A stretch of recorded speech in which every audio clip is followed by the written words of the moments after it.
If you're looking for more horror outside of the mainstream, look no further than Unsung Horrors, a podcast about underseen horror movies. I'm Lance. And I'm Erica. Every other week, we'll cover a horror movie with fewer than 1,000 views on Letterboxd. We'll even give you double feature recommendations to pair with the movies we discuss. From gothic to shot on video, from slashers to comedies, from giallo to J-horror, we'll cover all the subgenres. So join us as we unearth these hidden gems of horror. Follow us on Instagram, Twitter, and Facebook, all at Unsung Horrors, available wherever you listen to podcasts. And part of the Someone's Favorite Productions podcast network. Hello, my name is Kevin Tudor, and I'm one of the three hosts of Almost Major, a film podcast dissecting many major indie studios and the films they release. Every week, myself, Charlie Nash, and Bryden Doyle discuss overlooked, forgotten, or bona fide classic indie films via studio-specific miniseries. We've previously covered numerous films from Artisan Entertainment, Lionsgate Films, and New Line Cinema. Titles including The Blair Witch Project, American Psycho, Dogville, But I'm a Cheerleader, Saw, Requiem for a Dream, and Ringmaster, you know, the Jerry Springer film. Anyways, we have a fun time every week and we hope you will join us. Subscribe to Almost Major wherever you get your podcasts. Now proudly a part of the Someone's Favorite Productions podcast network.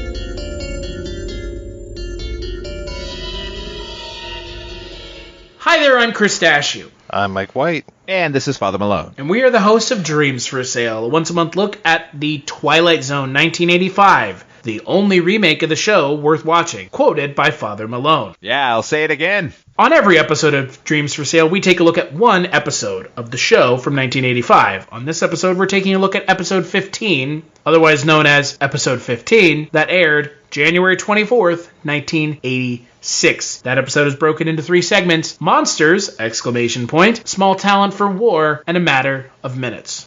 What happened to January 10th's episode? It's a good question. It just kind of skipped over from January 3rd to January 24th. Yeah, I don't know what happened. Weird, right?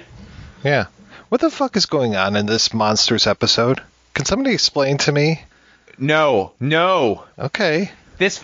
Monsters, it felt like, this is around the same time this movie came out, it feels like the opposite side of the coin of Fright Night. Yeah. Where you have a kid who's sort of obsessed with monsters, and then he runs into a vampire, where in the case of Fright Night, it's fucking awesome, and in this case, it's the stupidest thing ever. It's weird because, like you said, Father Malone, it feels like dumb Fright Night. Like, it actually feels like Fright Night for dum-dums. Fright Night, like, as a children's book. Right. Like, and then the nice monster man goes and talks to the kid. Like, okay. Mm-hmm. I also think this episode is a perfect example of watching a quality actor and what they can do to a script as opposed to a terrible actor, and how they don't necessarily bring the level of the writing down, but just expose the writing. Because watching this kid, was it Oliver Barrett? Is that his name from Poltergeist? Oliver Robbins. Yeah. Oliver Robbins.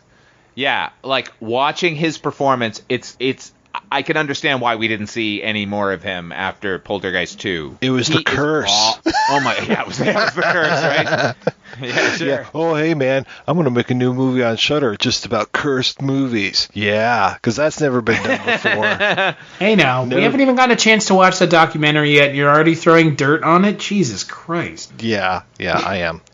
Yeah. Watching Ralph Bellamy playing off of this kid, and Ralph Bellamy, every line he imbues with a level of gravitas the script does not deserve. Watching this kid just sort of parrot the lines, like, oh my god, it made it worse in a way that Ralph Bellamy had to be in this episode. Well, he feels just about as wasted as one would expect him to feel in an episode that is mired in such saccharine melancholy as this one. Maudlin. Yeah, it is like, I've come here to die, my son. Like, what the fuck, dude? Like, you're not even gonna tell us what you are. I am a vampire, but not a vampire. Not the kind of vampire you know. Well, then you're not a vampire. Yeah, he's the kind of vampire who I guess just has extra strength and needs to drink blood because clearly he's aging. I mean, he's supposed to be 147 years old, but, like, he doesn't seem... It's not like Dracula, who is young from this point to this point. It's just like, it's an old man who has grown old and can lift cars, and that's it. Like, and makes everyone sick around him. By the way, what was that fucking subplot? That was so strange. That's how you die. You have to go around people to die. So stupid. Like, I kept thinking, like, just put a fucking bullet in your mouth if you're gonna do this. Like, why are you turning these people into monsters? And what sort of clumsy fucking childish metaphor of, like, humans will, you know, have to stamp out something that's different around them. It's like monsters are due on Maple Street for morons. Like, and these people, like, like, putting aside all the text and subtext that was nonsense, just on a purely technical level, these people transform into these monsters. They show that their clothes are sort of like ripping because they've transformed, and then they all go like, I don't know what happened last night. Like, look at your clothing, morons. Something really bad happened. Like, they're just like, oh, I just fell asleep. I don't know. The monsters are due on Moron Street. Oh, boy, yeah. Yeah, like, wouldn't they be covered in blood? They're like, there was blood everywhere. Like, well, why did they not wake up in the morning in their beds and be like, oh my gosh, That's right. fucking blood come from? Like, oh, nope, just shrug that off. Look at the fireflies, guys. Yeah, oh my God. Did I say maudlin? Holy Jesus. I'm going to take it away. It feels like during this particular period in the 1980s, we had a lot of this going on. Like, I think a lot of Joe Dante's work and Steven Spielberg's work, this sort of fascination with childhood, but the child who was a little bit different. They read the monster magazines. We kind of kept getting these characters over and over again. But also, like, this misguided appropriation of Ray Bradbury, where, like, a moment like those characters going off to look at the fireflies feels like it's stolen from a Bradbury book that was never written. But I also know that if it had been in a Bradbury book, it would have been beautiful and not fucking sentimental nonsense, which is what we got. It was not good. It was so not good. Mike, I love it was not good. No, I mean... That sums it up. Yeah, I was just sitting there going... Okay, I understand if you want to, like, reimagine the vampire myth and you want to do some different things. The whole idea of, like, okay, he comes to town and people get sick. I'm like, all right, that kind of makes sense, like him being a plague bearer and being, you know, like Nosferatu being associated with rats and things. I'm like, okay, that's cool. But yeah, them changing into monsters and stuff, I was like, this, yeah. I checked out. I was just like, this is not good. It's not good at all. Well, and to be fair, is there really anything to check into? No, I couldn't get invested in this. I think that's entirely the fault of the episode, because it's just, there's so little going on that it's honestly shocking that this segment is 15-20 minutes. Yeah. Nothing happens on top of everything else. Hey, little boy. Come on out in your pajamas and come sit on my lap in a cemetery. Okay. Yeah, that wasn't creepy. That is aged about as poorly as Meryl Streep's Oscar award speech where she talks about how much she loves Harvey Weinstein. So, or Renee Zellweger or Jennifer Lawrence. I could go on, but I won't because they know better and they don't care. But it's creepy where he's like, "Come on outside, little boy." Like, oh dear, what? Also, has this child never heard of a doggy bag? I just throw that out there. He picks up like 6 pieces of fucking pizza and just puts it under his arm and walks out of that restaurant. It's like a newspaper, isn't it? Yeah, couldn't the 147-year-old man have said, I think there's a better way to convey those things, son? Right. No. You know, I've been around for 147 years, and by Jove, I've never seen a kid as fucking stupid as you. Not using one of those boxes that they put the pizza in to deliver it. You could have one to take the pizza home with you, you little fucking idiot. Like, this is a bizarre episode, right? Just up and down bizarre. Yeah. Mm-hmm. And what do they become at the end of the segment? Like werewolves? I think they were supposed to be werewolves because all we got was a shot of their foot, which was furry. Clearly, they just didn't have the budget to give us a full transformation on any of these things. But yeah, like muddle-headed. Just this one was baffling. It's not the worst segment that we've seen, but it's really bad. So let's move on to the next segment: a small talent for war. If we are pawns of dark powers, then even our highest aspirations become a grim joke. But if not, then no one will goad us toward world peace, or take it away once we've achieved it. Doubters, please note, you've just seen it achieved once, however briefly, in the Twilight Zone. So it's directed by Claudia Wheel, written by our good friend Alan Brennert and Carter Schatz, and it stars everyone's favorite billionaire, John Glover, as an alien ambassador who says... He's also Lionel Luthor, so he is a billionaire on a couple of different platforms. Yeah. I just know him as Daniel Clamp. Donald Clamp? Daniel Clamp? He fights gremlins, folks. I just know he's fantastic. I love him so much. John Glover's so good at everything, right? I mean, even that like little piece of shit role that he had in RoboCop 2. It's like you expect him to be in the whole movie, and he's just in like one commercial. I'm like, what the fuck, man? What's going on? Yeah, he enlivens everything. I remember 52 Pickup. Oh yeah. Oh my God, he blows everyone out of the water. John Glover is amazing. It's weird that they kind of lowered his voice. Because Hello that was strange. What the fuck? Like what an interesting choice. Because like his demeanor alone is so alien and fucking menacing. Like that seems like overkill. But I gotta say, this is one of those segments like Shadow Man that saw when I was a kid when it first aired and stuck with me. And I think it's I think this is everything the Twilight Zone is supposed to be. Yeah. Well, I mean, I know you designed the logo for the show, and there he is, like front and center. I was like, oh, this must have a special meaning to Father Malone. I did put him in there. That's true. Mm-hmm. But, even if this wasn't that spectacular a segment, the fact that John Glover was on the show, to me, would have, nominated him for memorialization on our logo. Well, I think it is a pretty darn good episode, and I like the whole thing. I mean, it's... What we talked about on the last time that we got together and discussed things was it's got a Twilight Zone twist. It's got the old twist to it where this guy comes and like, hey, it's very Roddenberry. Like, hey, we're judging humanity and you guys are really screwed up. And so then they all get together, work out all these peace treaties, all this kind of stuff. Humanity bands together, finally makes it. Here, the guy comes back. All right. Here we are. We've all got peace. He's just like, I wasn't looking for that. Later, fucking nerds. I'm out of here.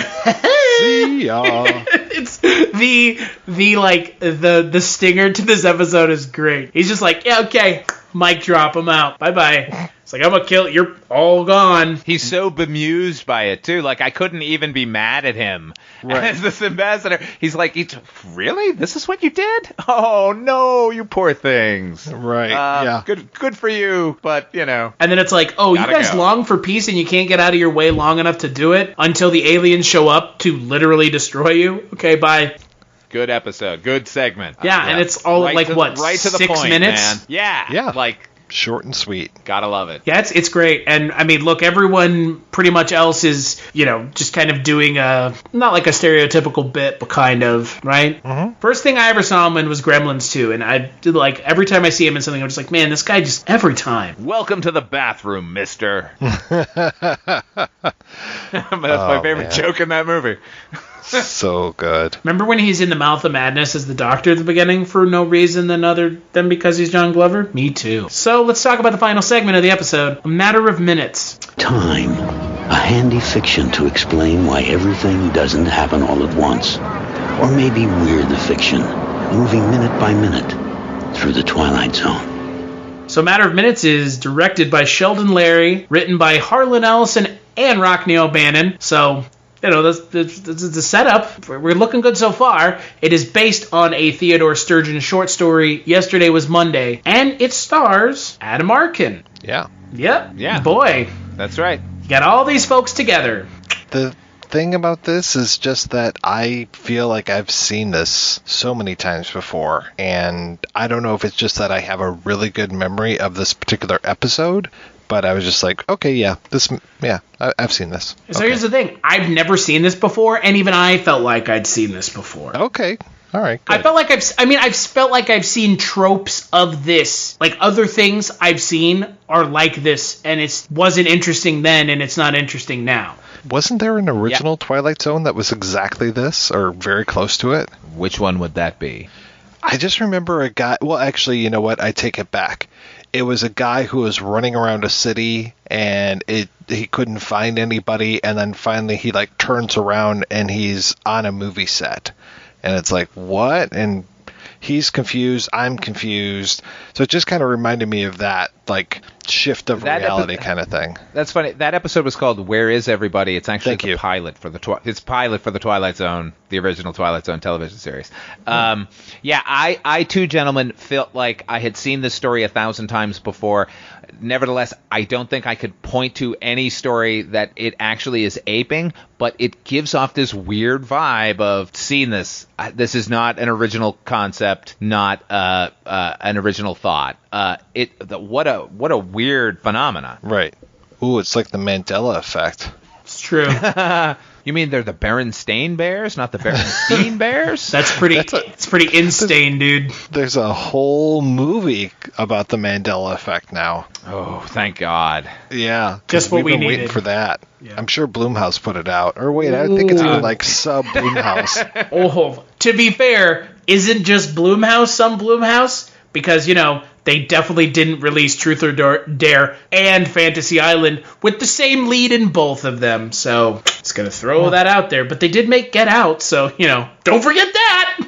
Yeah, because they haven't. Of Get Out. By the way, speaking to that, don't you love when you watch a movie trailer and it says, "From the studio that brought you"? What? Who gives a shit? From one guy who may have been in a room when someone was talking about something that you may like.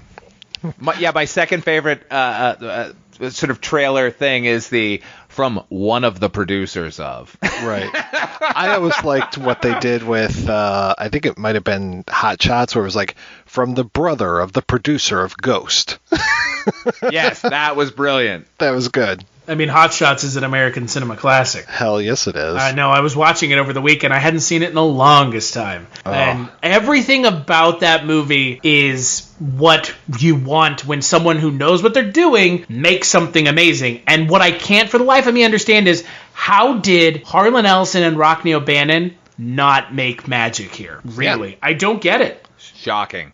I mean, it's bizarre, honestly. I can't say, oh man, this is bad. I'm just like, meh. It's just so meh to me. But wouldn't it be better if it was bad? Because then we could be like, this is bad. As opposed to, there's a bunch of blue stuff and a bunch of blue dudes walking around. And time. Isn't time weird? Like, no. My favorite part of the whole episode is, I'm going to describe this as boxcars, train boxcars. And now I'll tap on a computer and I'm going to show you train boxcars. Because apparently this is such a complicated notion that I have to over-explain it to you. Do you know what boxcars are? The most simple A what? Let me show you. Oh my God. It's real dumb. Like, it's insultingly stupid. Yeah. And then, like, the guy in yellow, that's literally his character name, or supervisor, just goes, "I can't let you leave," okay? Yeah, because we need some stakes now, because ultimately all this is a concept of what time is. There's no story to be had at all. Yeah, all it is time catches up to itself. Right. And, like, these two characters are just sort of ciphers who are experiencing it and, like, acting as proxies for the audience, because there's no inherent thing about them and their relation to time or anything. It's just, here it is. Here's a concept for you. And now we have to give you some stakes. You're going to have to stay here forever. Okay, sure. But stay there forever doing what? Yeah, exactly. What, do they become the blue people? Like, maybe that could have been something interesting. All of these faceless drones you see are people who have fallen through time, and now they have to work at it forever. Like, something. And then one of them, and then I guess Alan Arkin's character goes, "Oh yeah, by the way, I have a friend who would totally be into me telling him about this." What? He writes for Omni. Yeah. I think it's Neil deGrasse Tyson.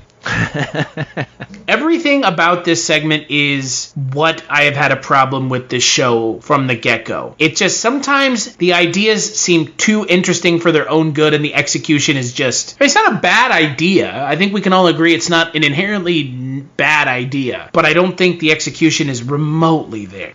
Yeah, it seems like, well, to speak to the idea that this is sort of the worst element of this Twilight Zone, I disagree with you, because I think the sort of more sentimental and maudlin segments that they kind of traffic in too much is the problem with the show. But there is a definite disconnect between the writer's room where when it comes to, like, this is such a good concept, let's craft a story, and then they don't really craft a story at all. They just kind of throw the concept at us. And, like, maybe as a 5-minute segment in the middle, that could have been okay, but, like, don't stretch it out to what is effectively the length of an old Twilight Zone episode and not give us something. Like, you know, Rod Serling, for all of his purple prose, would have at least, like, given us a plot and characters involved in this world. Like, just, yeah, I don't know. And, you know, Adam Arkin, he's great at playing jerks, so I'm not, like, sympathizing with him as a protagonist. I'm just like, okay, yeah, you're going to get stuck there. I don't really care, Adam. I'm sorry. Yeah, I don't care either. Yeah.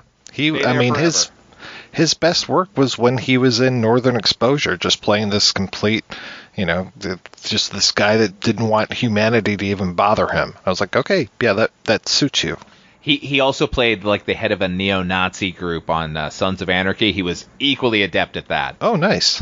Which is very ironic, since he is very Jewish. Exactly. I wanted to like this. I really did. Oh, yeah, me too.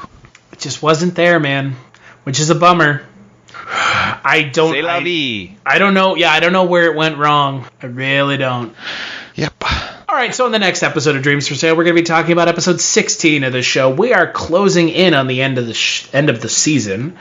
We've got another 8 episodes past the next one, but on the 16th episode, we're going to be talking about 3 more segments: The Elevator, To See the Invisible Man, and Tooth and Consequences. And one of those is written by Ray Bradbury. And one of those segments is really good. I'm hoping you're talking about the same one I'm thinking of, but we'll talk off air. And I have seen none of it, so I am excited to hopefully see good and bad. So until then, where can people find you, Father Malone? Hit me up on my YouTube channel, Odd5 Films. Check out my series. I'm not even going to name it, but go to Odd5 Films. Wait, why aren't you going to name it? No, it's okay. And you can also hear me over on Chronicles from the Crypt, podcast about the HBO television series Tales from the Crypt based on the EC comics. And you can always hear me fighting with Jess Byard about Bugsy Malone over on the Culture Cast. It's true. There was a bit of a contentious podcast there because some people don't like when a 14-year-old Jodie Foster talks about sucking dick, and God. There's nothing more natural in the world. Hey. I've seen Taxi Driver. I know she can do it. You know that she'll make that's your her dick thing. Explode, man. On that note, where can people find you, Mike White?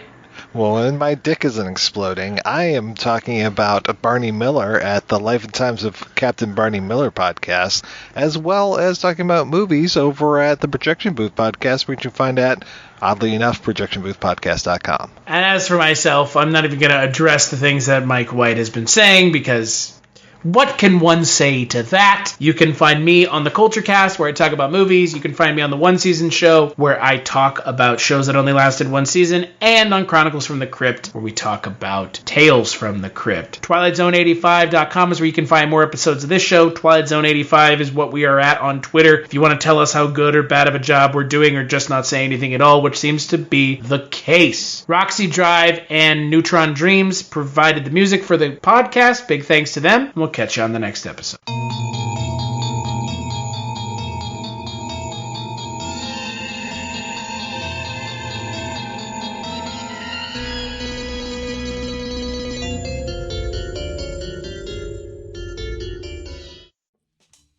Do you love movies? So do I.